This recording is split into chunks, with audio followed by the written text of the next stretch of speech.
to Take It from the Ironwoman. My name is Susanne Müller, your host and the Ironwoman. This podcast is about empowering yourself and others to make real changes in the world.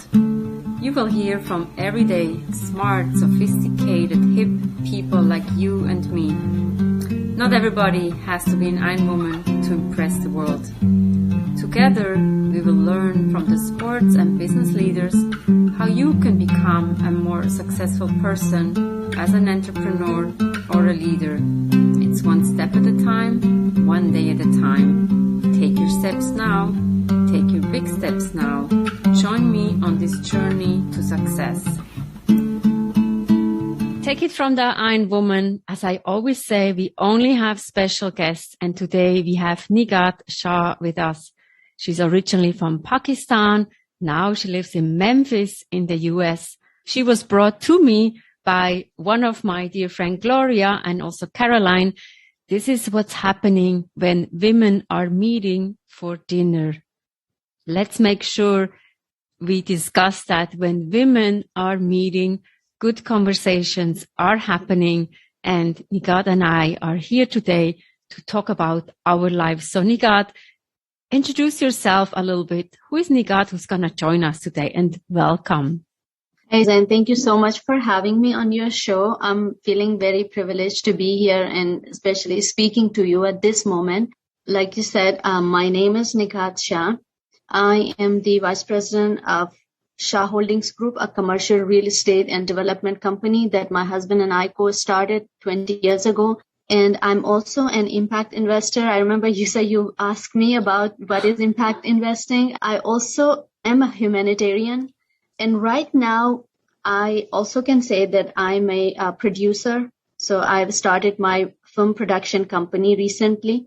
This is about me. I try to help wherever help is needed. Wherever I can be a help, I am there. Let's unpack a few things. And I know from your biography, I also know that you prepared a speech on women empowerment for an international conference, and you have many accomplishments. Your latest venture was producing an award-winning short film to advocate for better mental health care in Pakistan and around the world. Tell us a little bit, how did that come about? This film is about mental health and suicide prevention. For the past 10 to 15 years, this suicide problem in my hometown of Pakistan, Chitral, Pakistan, has troubled me. Suicide rate has been going up, especially among the youth, especially in young girls. I started doing some things for it, such as arranging seminars. And one time I had one of great friends and also a psychologist, a TBT master and neuro-linguistic specialist from New Zealand came to Pakistan and did seminars. And also she taught some TBT, like trauma buster technique, to some locals. They could go ahead and practice this technique and also help others at the same time, helping themselves maybe earn money. At the end of that, we were doing that, but that was not enough. How it was not enough? Because somehow we were preaching the choir. Seminars were attended only by people who already are concerned about mental health problems and stuff like that. And I really wanted to raise awareness in a broader level.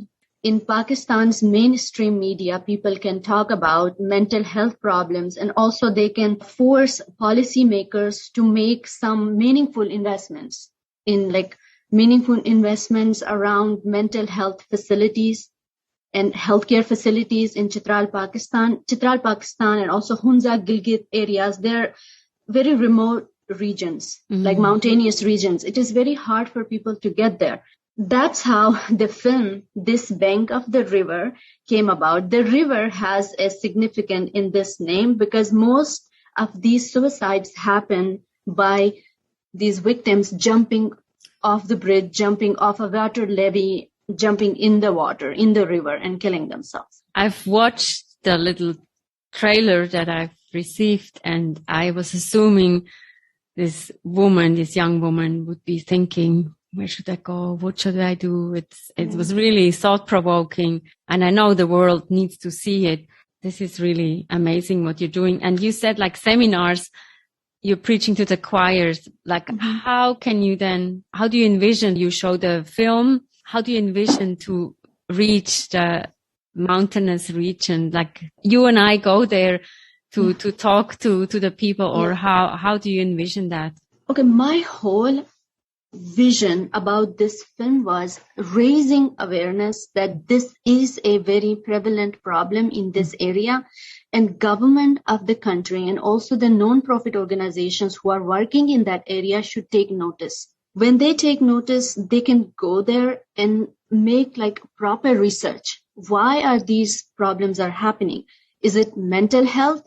Or are these something else? Why are these women, young children, young people killing themselves? You said about the government, but it's you need to find out what is the real cause.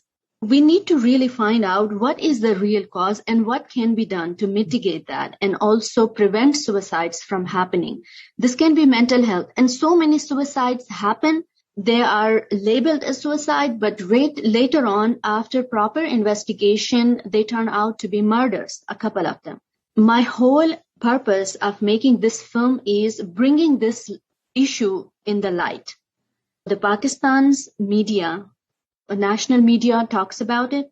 People, policymakers know this is a problem of the area. Otherwise, it's a beautiful region. These areas are one of Pakistan's best tourist spots. People go there to ease their tensions. What's wrong there? Why those people are killing themselves, especially young ones? This was the whole idea, that policymakers and responsible people will take notice of it and do something. And do something. I even, in a couple of other my interviews, I have told that what the government, when I was asked, what do you think the government or the policymakers should do?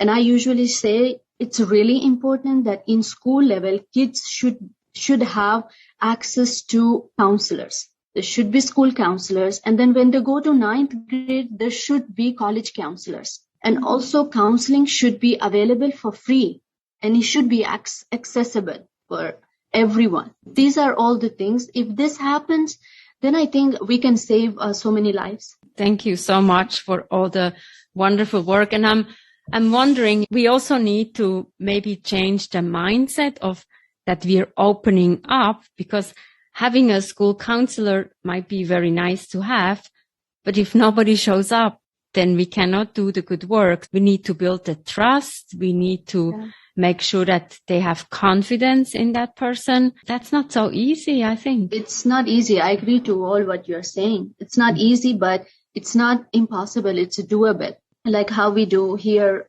in the United States, in schools, our kids have access to counselors, even from young age. They just go to the counselor and talk to her. I remember I was teaching. They said if a student has anything, they should go to the counselor. And I remember I had one student and I had to give them a little more time for exams. And we didn't even ask, what is it?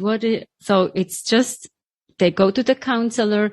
It's confidential. We are here to help them. Agree. Totally. First time when my daughter, when she was in 5th grade, she came up to me. She's like, Mommy, Claire and I met with the counselor today because we were very upset with another girl because she was being so rude. That's why we went to the counselor. For a minute, I'm like, really? At this young age, do you guys go to the counselor? Is it okay to go to the counselor? And then I realized, and I talked to her, what did you guys do? We went to her room. It was so much fun. We totally forgot why we were there. They had so much fun in her room because she was talking to them. She was asking them questions. And definitely later on, I didn't talk to the counselor, but I may be going off topic here. Maybe just I'm telling you. My daughter came up. Then she told me that we had so much fun. We told our teacher everything. It was so fun. And I think it's important that they have the confidence again, the confidence and the trust that they're opening up. And sometimes the issue is so small that, as you said, they were having fun. I used to work in human resources, and there we always say we have open door policy. So if somebody's coming to your door, it might mean that a person has waited to talk to me for 2 weeks, 2 months, 2 years, who knows? We need to be open. And when people are ready to talk, we need to listen. That's true. Mental health is such an issue. I mean, you also remember a couple of months ago, Meghan Markle came out about her mental health problem. Mm-hmm. If a princess can have mental health problem and she could not find where to go, how to get help, and think about all the other normal people and also people from some remote valleys and some remote areas and also regular families. That's why it's kind of very important that we have to make it a very easy issue, such as how we go to the doctor if we have headache or if we have fever. It should be considered a simple illness. And you raised an important point. I think actually it's good that Meghan Markle is speaking up, or the tennis player Naomi Osaka. Yeah, Naomi, look at that. We have like role models in a way. They show their strengths, but also their weaknesses. And then we can think and feel Naomi can reach out or can ask for help or step back when she has to go for interviews. Yeah. That they say like, no, I don't want to go. I need to check in for my mental health.